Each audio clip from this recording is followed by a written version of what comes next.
You know, I am aware that I will speak directly to men in this episode, but this topic concerns all of us, especially our boys who are growing in the scenario we will talk about today.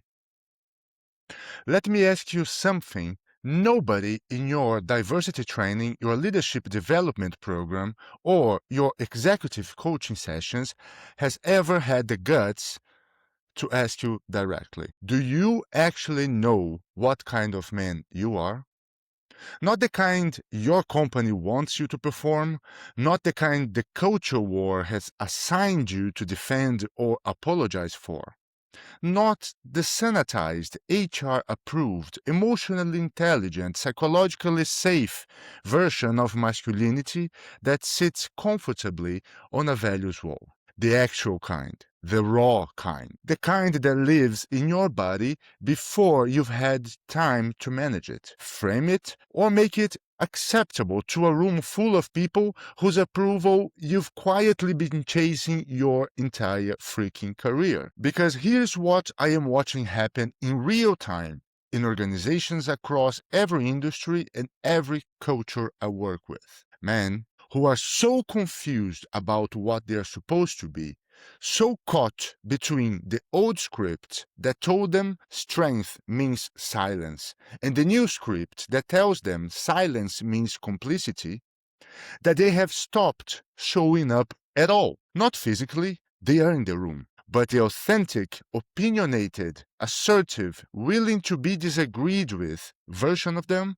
that person left the building years ago. And nobody's fucking talking about it. Not honestly, at least. Because on one side of the culture war, any discussion of male struggle is immediately weaponized by people who want to turn it into a backlash against every legitimate advance women have made in the last 50 years. And on the other side, the conversation has been hijacked by grifters like Andrew Tate, who took a real wound, the genuine disorientation of a generation of men who don't know what they are, and monetized it into a misogynist empire. Both sides are lying to men. Both sides are exploiting the wound without healing it. And the men caught in the middle, the ones sitting in your leadership teams, managing your people, trying to figure out how to be effective and authentic simultaneously, are paying the price. And I can see this happening as well to the boys and teenagers growing up right now. Today, we are going to go somewhere this conversation has never been taken in a leadership context. We are going to look at the data, the neuroscience, the philosophy, and the political exploitation of the masculinity crisis. And then ask the question that actually matters. What does it cost an organization when the men inside it don't know who the hell they are?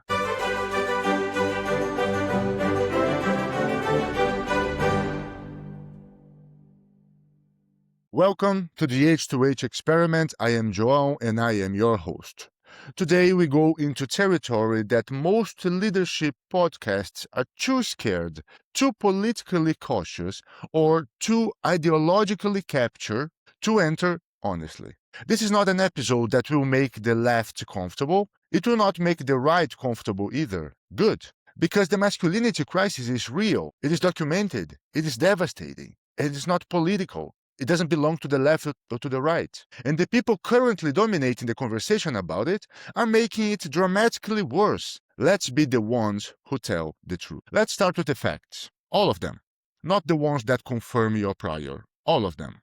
In 2023, 39,045 men and 10,270 women died by suicide in the United States alone. The suicide risk for men is 4 times higher than for women. Globally, the male suicide rate is 12.3 per 100,000, more than double the female rate of 5.9 per 100,000.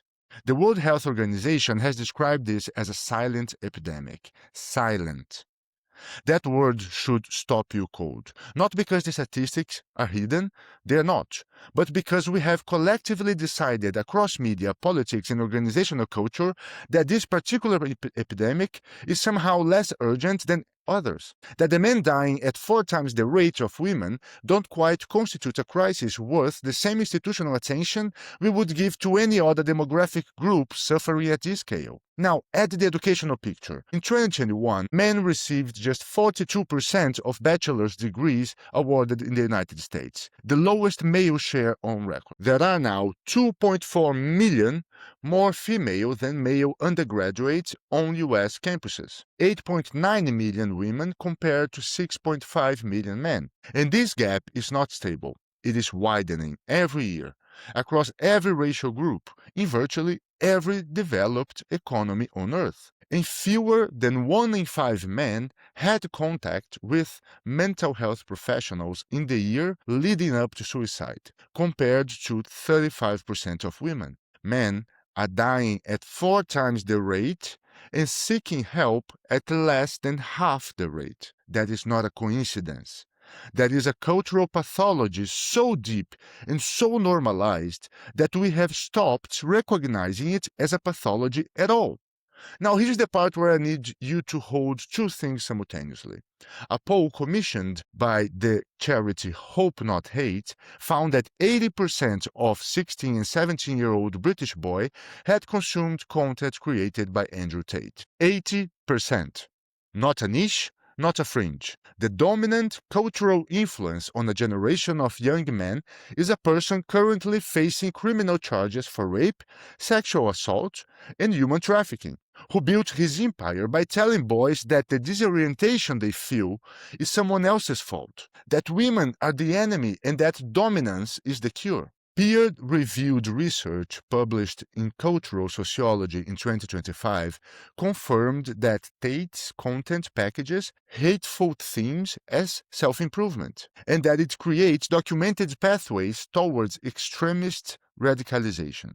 This is not commentary. This is peer-reviewed science. Andrew Tate did not create the masculinity crisis, let me be very honest. He is just the symptom of a society that refused to address it honestly. And the organizations that employ the men he is reaching are operating in complete unawareness of what is running in the nervous system of the people they manage. The human brain, male and female, is a pattern recognition and identity coherence machine. One of its primary functions is the construction and maintenance of a stable sense of self. Neuroscientists call this the default mode network. We have spoken about it several times before. The system that activates when the brain turns inward to process identity, social meaning, and self-concept. When identity is stable and coherent, the brain operates efficiently. Threat detection is calibrated appropriately. Executive function, planning, decision-making, emotional regulation, runs optimally. When identity is destabilized, when the fundamental question of who you are and what you are supposed to be cannot be answered clearly, the brain experiences this as a chronic, low-level threat state. Not the acute danger of a predator, something more insidious, the persistent, diffuse anxiety of a self that doesn't know its own ground. Psychologist Roy Baumeister, one of the world's leading researchers on identity and the self, has documented extensively that identity confusion is one of the most reliable predictors of poor mental health outcomes, impulsive behavior, and susceptibility to external authority. When people don't know who they are, they become exquisitely vulnerable to being told by anyone, by any ideology, by any charismatic figure who offers them a clear, simple answer to the most destabilizing question there is. This is the neurological mechanism that Andrew Tate's content exploits, not by creating the identity vacuum. It was already there, but by filling it with the most primitive, most neurochemically satisfying answer available: dominance. Status, the certainty of a rigid hierarchy where you know exactly where you stand. Now, testosterone, which is genuinely higher in males on average, and which genuinely influences risk tolerance, competitive drive, and dominance behavior, does not determine destiny.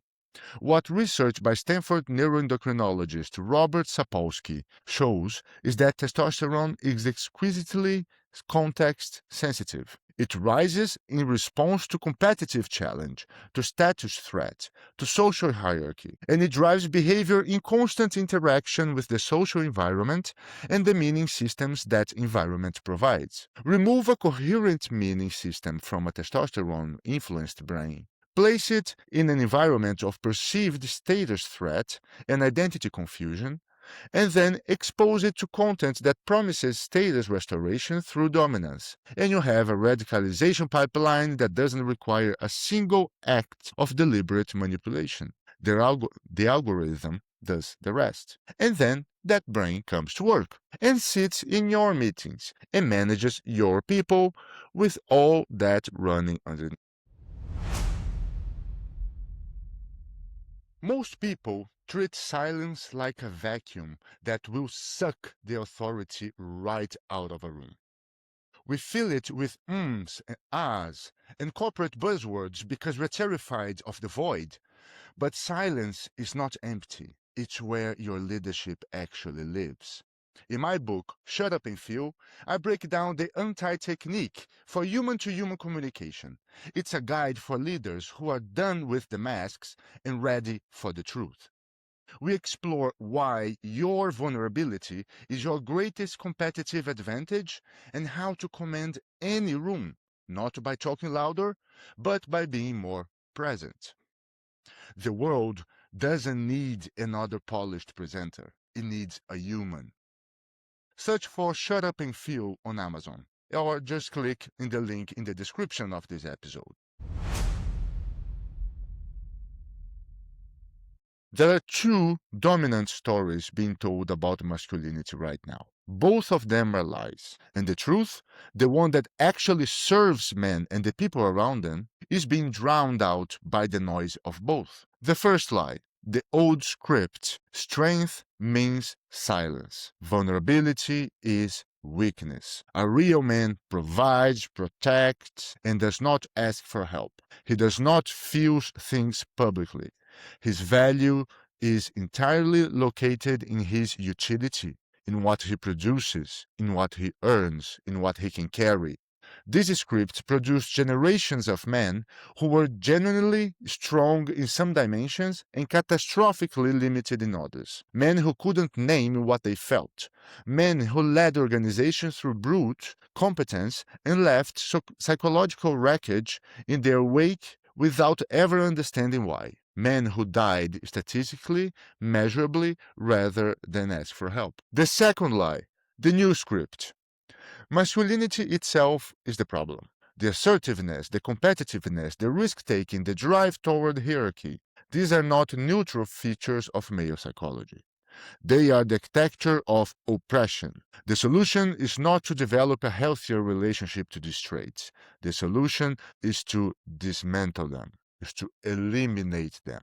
This script is not evil. It emerged from legitimate grievances about real harm. But in its overcorrection, it has made a catastrophic error. It has told millions of men that the natural expressions of their psychology, the assertiveness, the competitiveness, the directness, the willingness to fight for what they believe, are morally suspect. And what happens to a man who is told consistently from childhood that his natural expressions of self are wrong? He hides them. He becomes, in the clinical language of Carl Jung, alienated from his own shadow, from the powerful, disruptive, authentic dimensions of his personality that the social environment has declared unacceptable. And then he either collapses inward into depression, isolation, the numbing comfort of screens and substances, and porn, or he explodes outward into the arms of anyone who tells him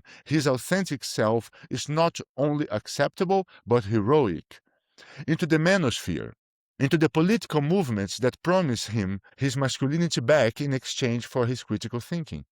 The philosopher Friedrich Nietzsche argued that the most dangerous human being is not the person who has too much power. It is the person who has had their power taken from them and has been given no honest way to reclaim it, because that person will find a dishonest way every time.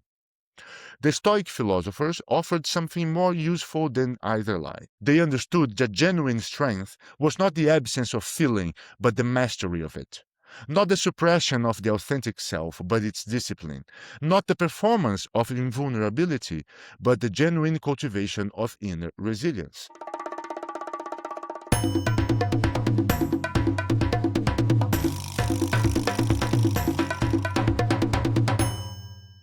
Now, I need to step out of the theory and say something I have never said publicly before, because this episode only earns the right to make the argument it's making if I make it about myself first. So I'll take the first step. When I was a child, I drew a conclusion. Not consciously, not in a moment of deliberate reasoning, but in the way that children always draw their most formative conclusions, through accumulated experience, through the feedback of the environment around them, through the faces people made and the reactions they had, and the subtle, relentless, unmistakable message that the world sends to children who pay close enough attention. The conclusion I drew was this: the things that were the most natural expression of who I was, my assertiveness, my directness, my willingness to disagree, the natural aggression of standing up for what I believed, were wrong. Not misguided, not excessive, wrong, unwelcome, in need for correction. So I corrected them.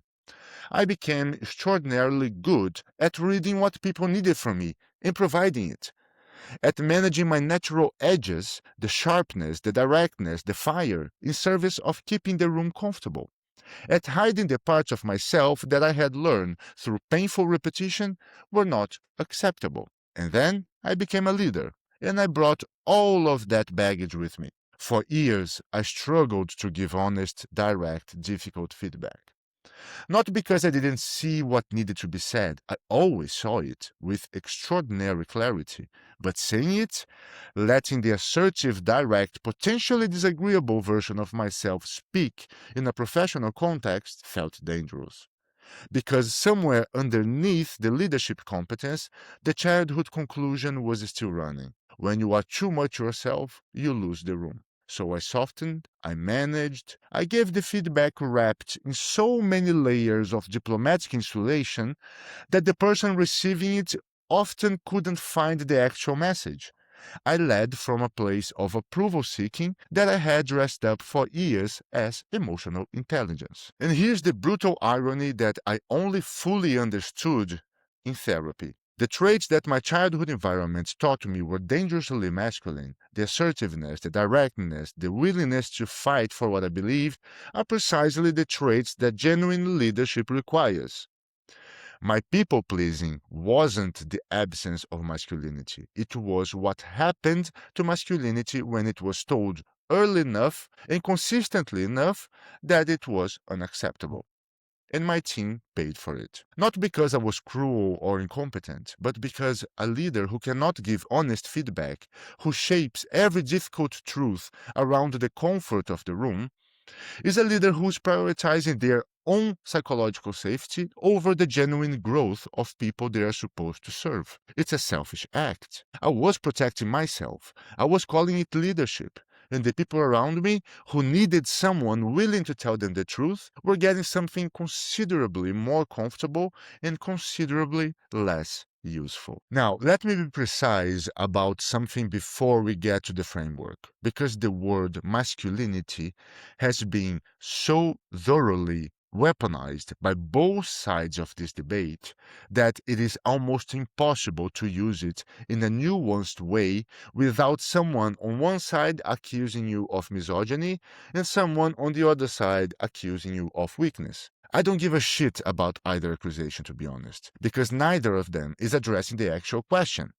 The actual question is, what does it look like when a man has integrated his full psychology, including the dimensions that have been labeled dangerous, into a coherent, grounded, genuinely effective leadership presence. Now, let's move to 4 very important points. First, distinguish between the trait and its traumatized expression. Assertiveness is not aggression. Directness is not cruelty. Competitive drive is not zero-sum domination. Disagreement is not contempt. Every quality labeled toxic masculinity has a healthy, integrated version that leadership desperately needs, and a traumatized, unexamined version that organizations desperately don't. The work is not to eliminate the trait. The work is to develop enough self-awareness to access the integrated version without triggering the traumatized one. Second, name what you've been hiding and start bringing it deliberately into your leadership. The traits you suppressed did not disappear. They went underground.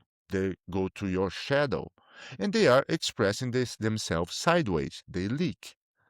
In the frustration you feel when you can give honest feedback, in the resentment you carry when you've agreed to something you disagreed with, in the sense of inauthenticity that sits just beneath the professional performance. Start bringing those traits back consciously, not all at once, but deliberately in small specific acts. Third, model the integrated version for the men on your team. The men you lead are navigating the same cultural confusion you are, most of them with considerably less self-awareness and considerably less support.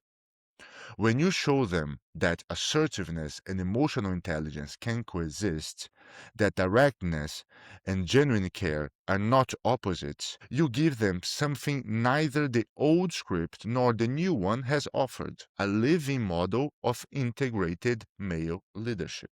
And finally, fourth, address the masculinity vacuum in your organization culture directly. Most organizations are pretending this conversation is not happening. This doesn't exist. They are managing the symptoms: disengagement, passivity, the quiet absence of genuine male presence in psychological safety conversations, without ever naming the dynamic producing them. Name it. Create spaces where men can actually talk about what it means to lead as a man in this particular cultural moment, not as a political exercise, as a human one. All right, and as usual, now we move to the H2H experiment of the week. This one I call the masculinity inventory. This week's experiment is personal before it is organizational, and it requires a quality of honesty that most professional contexts actively discourage. Step 1. The suppression inventory. Write down the 3 traits or expressions of yourself that you most consistently suppress in a professional context. Be specific, not "I'm sometimes too aggressive." What specifically do you hold back? In which specific situations? What is the cost to you and to the people around you of consistently holding it back? Then write down where you learned that this trait was unacceptable, because you learned it somewhere, from someone. That learning is running your leadership right now. Step 2. The overcorrection check. Look at the suppression list and ask yourself honestly, am I suppressing a genuine pathology, something that genuinely causes harm when expressed, or am I suppressing a healthy trait that was labeled dangerous by people who found it inconvenient? Because those are 2 completely different things, and they require 2 completely different responses. Step 3. The one deliberate act. Identify one specific situation in the next 7 days where you will bring one suppressed trait back consciously, deliberately, and without apology. One meeting where you give the direct feedback you would normally soften. One conversation where you hold your position when you would normally fold. One moment where you let the authentic version of yourself speak instead of the approved one. Notice what happens to the room, to the relationship, and most importantly, to you. Because the man your team needs is not the performance, it's the person underneath it. And here's what I would like you to have as a takeaway. The masculinity crisis is real. The suffering is documented, measurable, and devastating. And the responses to it, both the reactionary ones, that sell man dominance as dignity and the progressive ones that offer men guilt as growth are making it worse. What men need, what the men on your teams need, what you need is neither of those things. It is the honest, rigorous, psychologically serious work of figuring out who you actually are underneath the scripts you were handled, underneath the old conditioning that told you strength means silence, underneath the new conditioning that told you your natural self is a problem to be managed. Because the organizations that will navigate the next decade will be led by men who have done that work, men who can be assertive without being abusive, direct without being cruel, competitive without being zero-sum, emotionally present without performing vulnerability, strong without being rigid. Because the most powerful version of your leadership has never been the script. It's always been the man underneath it. This is not a regular leadership podcast or self-development podcast. Our intention is to talk about what is not being said and help you understand better our mechanisms as human, how we function in all our complexity, so you can lead with consciousness. If you want to dive deeper into our work, you can follow our articles on LinkedIn and on Substack. You can also join our community in the h2hexperiment.com and on the ECXO platform. You can also explore our books that are available on Amazon. Just search for my name as author, João Pereira. We have seven books published so far. Thank you for being willing to go to this uncomfortable place with me today. If this episode resonated, share it with a leader who needs to hear it. Until then, this has been João, myself, and this has been the H2H experiment. Thank you once again. See you next time. Bye.